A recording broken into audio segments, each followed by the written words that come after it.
All right. Hello. Welcome to Turn Up the Heat. This is a new. I'm a Miami Heat fan. I'm a very big fan of basketball. There is no bias. On here, I'm a fan of the game. I'll tell you how it is. Um, I'm not a LeBron James super fan. So like, if you guys, well, I'm not a LeBron.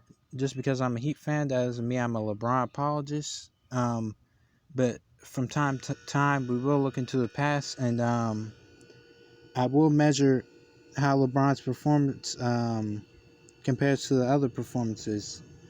Um, like for example, in this video, I'll be measuring. I'll be determining whether the Miami Heat could have won without LeBron in 2012. Um, okay, guys, just hold on. So okay, um, back in 2012. Dwayne Wade told the Business Insider, quote, Dwayne Wade says Big Three Heat hit a point where LeBron was at his peak and it felt like they would never lose. Um, and that's right. If you look at it from if you don't factor in rebounds or assists or um, because you see in 2012, the Oklahoma City Thunder were a very talented team. You had a playmaker in Kevin Durant, one of the best playmakers in the NBA in Kevin Durant. You had a shot jacker and Russell Westbrook. Oh, dare you? Well, I think Russell Westbrook is overrated, but that's another topic for another video. Good defensive role player in Serge Ibaka, and you had a good go-to three-point shooter in James Harden. But I think there was too much mumbo jumbo in OKC at the time, and that's why I think they lost.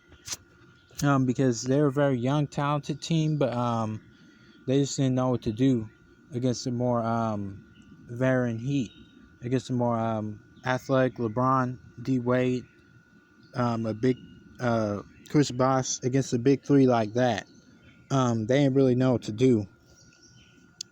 So I'll this is all hypothetical, by the way. I believe Dwayne Wade would have stepped up without LeBron in this series. I think they would have had a chance at winning, or the series would be a lot more contested instead of the Heat winning 4-1.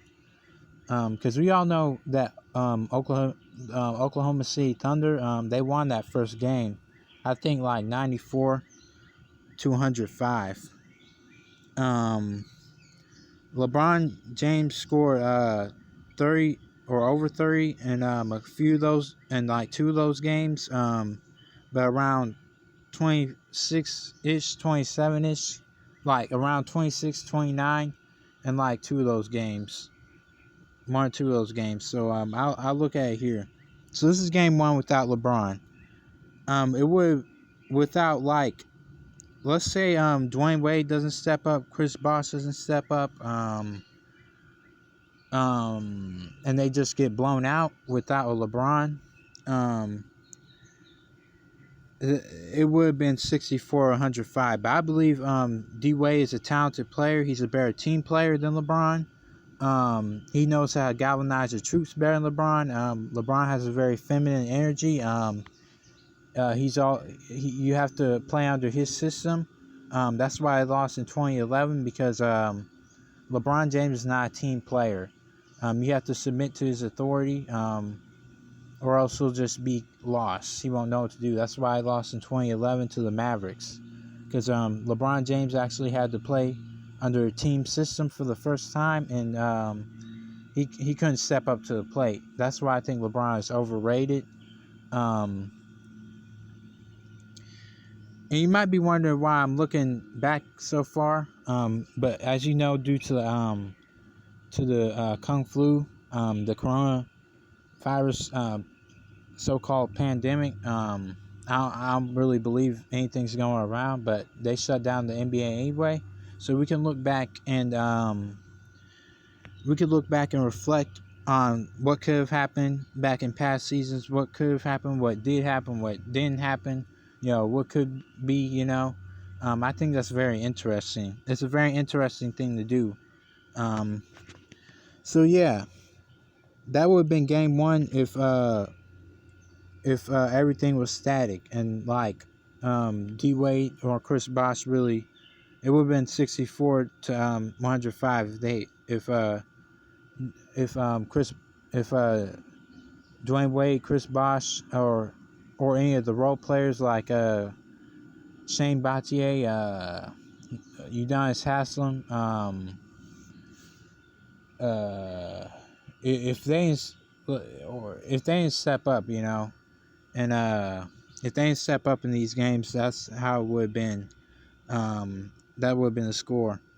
Game 2 without LeBron, 68 to 96. Game 3 without LeBron, 62 to 85.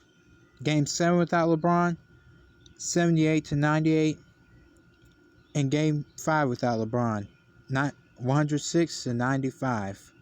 Now do you? Why'd you factor in assist and rebounds? Oh my god.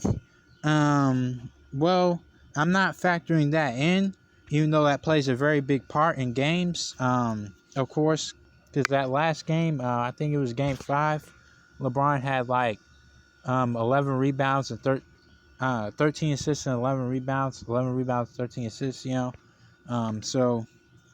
well, yeah, that, I know which order to say it in, so whatever.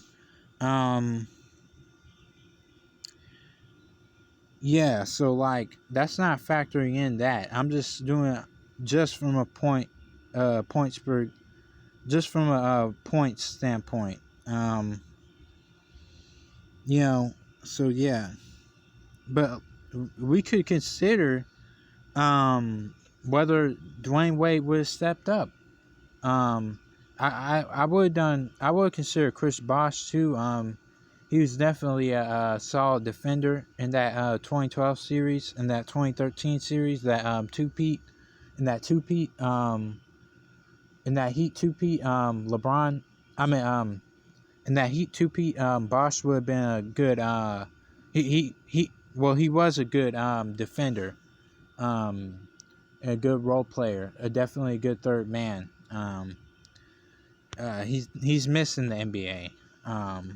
So yeah, but Dwayne Wade, I think he would have been able to step up and even out the series. They would have been, if without LeBron, I believe the Miami Heat would have been neck to neck with OKC. They would have been they would have lost 2 games, probably got blown out in 2 games. Then Dwayne Wade would just step up and make it very competitive. Because as you know, Dwayne Wade would not just sit there and get blown out. He's a very good team player, very good at galvanizing the troops. Dwayne Wade is a 3-time NBA champion. He's a 10-time All-Star. And he's an Olympic gold medalist. So I don't think it would have been. I don't think that would have fell flat like that. And he just Dwayne Wade, when LeBron came to the team before the 2012 season, I just believe Dwayne Wade handed the keys over to LeBron, and it became a LeBron type team, a LeBron system. It became a LeBron system, the LeBron system.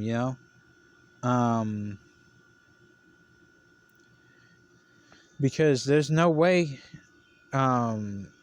they would have when Dwayne Wade was playing with Shaq, it was a team system. That's how come they won in 2004. That's how come the Heat won in 2004, and Dwayne Wade got his first title from team play. Outstanding coach and Pat Riley, outstanding defender and offensive player, Dwayne Wade. Shaquille O'Neal, playing alongside a good point guard or shooting guard, and uh, well, I'm saying player Shaquille O'Neal, playing alongside a good point guard, a shooting guard, and Dwayne Wade. So yeah, they won that 2004 title, the Miami Heat. So yeah, and let me tell you guys this. In a 2014 interview with the Miami Herald, Wade was happy when LeBron left for Cleveland. He finally got the ball in his hands. Now, there's a such thing in basketball as a usage percentage. Um, and under LeBron, what Wade's usage percentage dropped every year. So that's when I say that Dwayne Wade handed the keys to LeBron. He handed the keys to LeBron. He became a sidekick, and that's why I believe the Miami Heat only won 2 out of the 4 um, championship runs that they had. They won. They lost to the Mavericks. Then they beat OKC. Then they beat the Spurs, and then they lost to the Spurs in 2000. Because you know, LeBron is not a team player. Um, he's just not a team player. So he actually as soon as LeBron left that 2015 season, Wade Dwayne Wade averaged 22 points per game on 50.8% shooting with 6.4 assists per game. That's like great. Especially for a, a a guy who's been playing as long as he has. Back in that 2015 season, he was averaging so much. Um, the, and they didn't win the championship, of course, but the Miami Heat was a formidable Eastern Conference threat to the Cleveland Cavaliers, the Cleveland Suckers, who constantly lost to Golden State back in the 2010s. Um, so yeah, that's the summary right there. I hope you guys enjoy this video.